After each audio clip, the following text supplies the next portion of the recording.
வணக்கம். மே தினத்தை முன்னிட்டு திமுக மாநில இளைஞரணி அமைப்பாளரும் சட்டமன்ற உறுப்பினருமான சிவா சுதேசி காட்டன் மில் வாயிலில் கொடியேற்றி வைத்து தொழிலாளர்களுக்கு தனது வாழ்த்தினை தெரிவித்துக் கொண்டார். புதுவை திராவிட பஞ்சாலை தொழிலாளர் முன்னேற்ற சங்கத்தின் சார்பில் மே தின விழா சுதேசி காட்டன் மில் வாயில் அருகே கொண்டாடப்பட்டது. காளியசாமி தலைமையில் நடைபெற்ற விழாவில் சிறப்பு விருந்தினராக சட்டமன்ற உறுப்பினரும் மாநில திமுக இளைஞரணி அமைப்பாளருமான சிவா கலந்து கொண்டு மே தின கொடியினை ஏற்றினார். பின்னர் அனைவருக்கும் இனிப்புகள் வழங்கி தமது வாழ்த்தினை தெரிவித்து உரையாற்றினார். இதேபோன்று பிஎஸ்என்எல் தொலைபேசி அலுவலக முகப்பில் தொழிலாளர் முன்னேற்ற சங்கத்தின் சார்பில் நடைபெற்ற மே தின விழாவில் சட்டமன்ற உறுப்பினர் சிவா சிறப்பு விருந்தினராக கலந்து கொண்டு கொடியேற்றி இனிப்புகள் வழங்கி வாழ்த்துரை வழங்கினார்.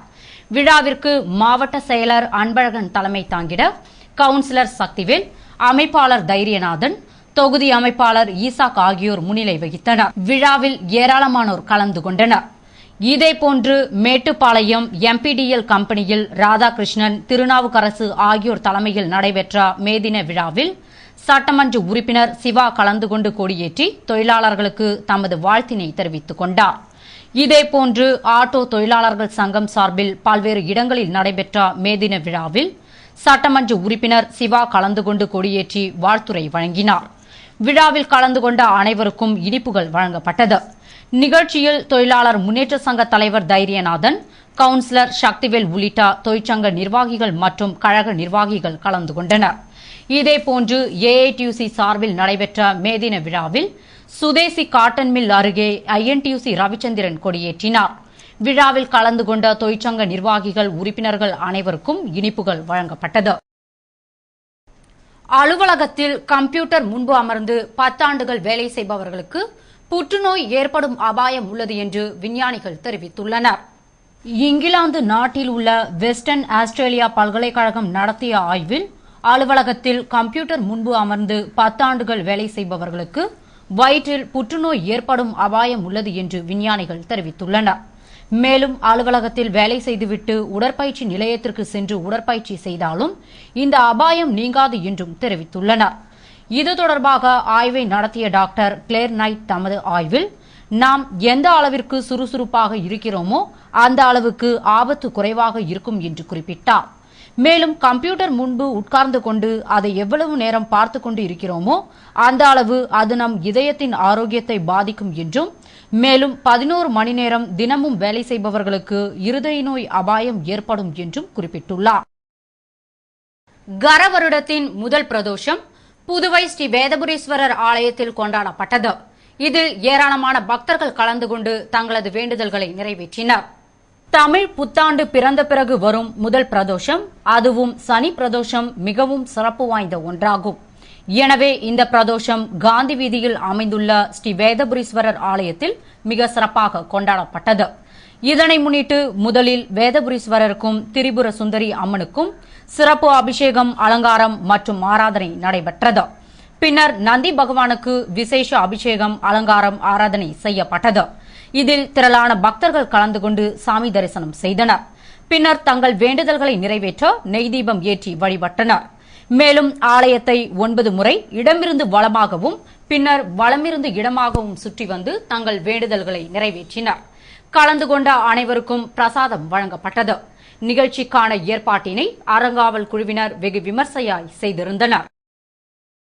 புதுவை சிங்காரவேலர் நற்பணி மன்றத்தின் சார்பாக நடைபெற்ற மேதின கட்டுமர படகு போட்டியில் காலாப்பட்டைச் சேர்ந்தவர்கள் திரளான அளவில் கலந்து கொண்டனர். புதுவை பெரிய காலாப்பட்டு சிங்காரவேலர் நற்பணி மன்றம் சார்பில் மே தினத்தை முன்னிட்டு கட்டுமர படகு போட்டி நடைபெற்றது. போட்டியினை மன்ற அமைப்பாளர் குமார் துவக்கி வைத்தார். நிகழ்ச்சிக்கு மன்ற தலைவர் குப்புராஜ் தலைமை தாங்கி வரவேற்று பேசினார். இதில் 17 படகுகளில் 50க்கும் மேற்பட்டோர் கலந்து கொண்டு கடல் அலைகளுக்கிடையே சீறி பாய்ந்து சவாரி செய்தனர்.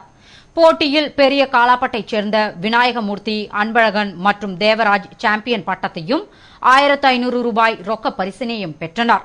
காலாப்பட்டு சுப்பிரமணி, ராஜ்குமார் மற்றும் 2வது பரிசினையும், ராஜ், சிவானந்தம், முருகன் ஆகியோர் 3வது பரிசினையும் தட்டிச் சென்றனர்.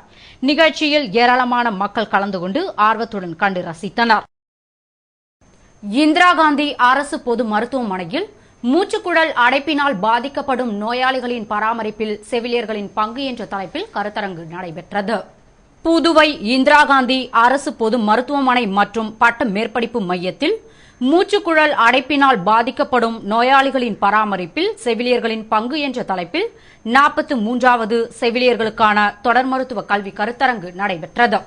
நிகழ்ச்சிக்கு பயிற்சியின் இயக்குநர் டாக்டர் ரங்கநாத் தலைமை தாங்கினார். செவிலியர் கண்காணிப்பாளர் தேவகி வரவேற்று பேசினார். சிறப்பு விருந்தினராக டாக்டர் லியோ குணாலன் கலந்து கொண்டு மூச்சு இழுப்பு என்பது மூச்சு விடும்போது மிக வேகமாகவும் மற்றும் தொடர்ச்சியாகவும் விசில் ஊதுகிற சத்தத்துடன் வரும். ஏனென்றால் மூச்சுக்குழலில் அடைப்பு ஏற்பட்டு அது குறுகி விடுவதால் மூச்சு இழப்பு ஏற்படுகிறது என்றும், மேலும் அதை சரி செய்யும் முறைகள் பற்றியும், நோயாளிகளை பராமரிப்பது பற்றியும், அதில் செவிலியர்களின் பங்கு பற்றியும் உரையாற்றினார். மேலும் செவிலியர்களின் சந்தேகங்களுக்கு விளக்கம் அளித்தார். நிறைவாக செவிலியர் கண்காணிப்பாளர் வாசுகி நன்றி கூறினார். இதில் செவிலியர் கண்காணிப்பாளர்கள், செவிலியர்கள், தலைமை செவிலியர்கள் மற்றும் செவிலியர் கல்லூரி மாணவ மாணவியர்கள் கலந்து கொண்டனர். பாகூர் மூலநாதர் கோவிலில் சனி பிரதோஷத்தை முன்னிட்டு நந்தி பகவானுக்கு சிறப்பு அபிஷேகம் மற்றும் ஆராதனை நடைபெற்றது. புதுவை பாகூரில் உள்ள மூலநாதர் வேதாம்பிகை கோவிலில் சனி பிரதோஷம் உற்சவம் நடைபெற்றது. இதனை முன்னிட்டு மூலநாதர் சுவாமிக்கும் வேதாம்பிகை அம்மனுக்கும் சிறப்பு அபிஷேகம் மற்றும் அலங்காரம் நடைபெற்றது. பின்னர் நந்தி பகவானுக்கு சிறப்பு அபிஷேகம் நடந்தது. அபிஷேகத்தில் அக்னி நட்சத்திரத்தை முன்னிட்டு 108 இளநீர் அபிஷேகம் நடந்தது. பின்னர் சிறப்பு அலங்காரத்தில் ஆராதனை நடைபெற்றது. இதில் ஏராளமான பக்தர்கள் கலந்து கொண்டு சாமி தரிசனம் செய்தனர். கலந்து கொண்ட அனைவருக்கும் அன்னதானம் வழங்கப்பட்டது. விழாவிற்கான ஏற்பாட்டினை கோவில் சிறப்பு அதிகாரி அறங்காவல் குழுவினர் செய்திருந்தனர். தங்கம் விலை ஒரே நாளில் பவுனுக்கு 400 ரூபாய் அதிகரித்தது. தங்கத்தின் விலை மேலும் உயரும் என தங்க நகை வியாபாரிகள் கருத்து தெரிவித்துள்ளனர். புதுவையில் நேற்று முன்தினம் தங்கம் 1 கிராம் 2077 ரூபாய்க்கும் 1 பவுன் 16,616 ரூபாய்க்கும் விற்பனை செய்யப்பட்டது. ஆனால் ஒரே நாளில் கிடுகிடுவென விலை உயர்ந்தது. 1 கிராமிற்கு 50 ரூபாய் உயர்த்தப்பட்டு 1 கிராம் தங்கம் 2127 ரூபாய்க்கும், பவுனுக்கு 400 ரூபாய் உயர்ந்து 1 பவுன் 17,016 ரூபாய்க்கும் விற்பனை செய்யப்பட்டது. தங்கத்தின் விலை இப்படி இருக்க வெள்ளியின் விலையும் தாறுமாறாக உயர்ந்து வருகிறது. வரலாறு காணாத அளவு உள்ள இந்த விலை உயர்வு தொடரும் என்றும், தங்கம் 1 கிராம் 2250 வரை உயரக்கூடும் என்றும் தங்க நகை வியாபாரிகள் கருத்து தெரிவித்துள்ளனர். தங்கம், வெள்ளி விலை ராக்கெட் வேகத்தில் உயர்ந்து வருவதால் நகை பிரியர்கள் அதிர்ச்சிக்கு உள்ளாகியுள்ளனர். இருப்பினும் தங்கம், வெள்ளி வாங்குபவர்களின் எண்ணிக்கை சற்றும் குறையவில்லை என்பதும் குறிப்பிடத்தக்கதாகும். கொடைக்கானல் செல்லும் பாதையில் தடுப்புச் சுவர் இல்லாததால் விபத்துகள் ஏற்படும் அபாயம் உள்ளது என்று மக்கள் கருதுகின்றனர்.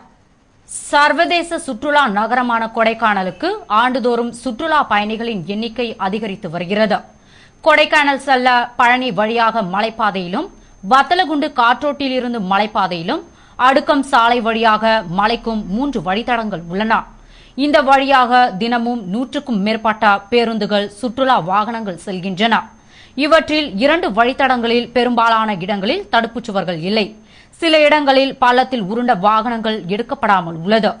அதேபோன்று கொடைக்கானல் காற்றோட்டிலும் டம்டம் பாறை வரை தடுப்புகளும் புதர்களும் மண்டி காணப்படுகின்றன. இதனால் விபத்துகள் ஏற்படும் அபாயம் உள்ளது என்று மக்கள் கருதுகின்றனர். ஏர் இந்தியாவின் விமானிகள் வேலைநிறுத்தம் நீடிப்பதால் உள்நாட்டு விமான சேவை பாதிக்கப்பட்டு 4 நாட்களில் 40 கோடி இழப்பு ஏற்பட்டுள்ளதாக கூறப்படுகிறது. ஊதிய உயர்வு கோரி ஏர் இந்தியாவின் உள்நாட்டு விமான பிரிவைச் சேர்ந்த 800 பயணிகள் கடந்த 4 நாட்களாக போராட்டம் செய்து வருகின்றனர். இந்த போராட்டத்தால் இதுவரை 430 விமான சேவைகள் ரத்து செய்யப்பட்டுள்ளன. நேற்று மட்டும் 150 சேவைகள் ரத்து செய்யப்பட்டன. இதனால் ஏர் இந்தியா நிறுவனத்திற்கு 40 கோடி வருமான இழப்பு ஏற்பட்டுள்ளதாக கூறப்படுகிறது. மற்றும் வேலை நிறுத்தம் தொடர்ந்தால் இழப்பு மேலும் அதிகரிக்கும். இதனிடையே ஏர் இந்தியா தலைவர் அரவிந்த் ஜாதவ் உடனடியாக பதவி விலக வேண்டும் என்று விமானிகள் சங்கத்தினர் கோரிக்கை வைத்துள்ளனர். மற்றும் சங்கத்திற்கான அங்கீகாரம் ரத்து செய்ததை திரும்பப் பெறவும், பணி நீக்கத்தை ரத்து செய்யவும் வலியுறுத்தியுள்ளனர். இத்துடன் செய்திகள் நிறைவடைகின்றன. வணக்கம்.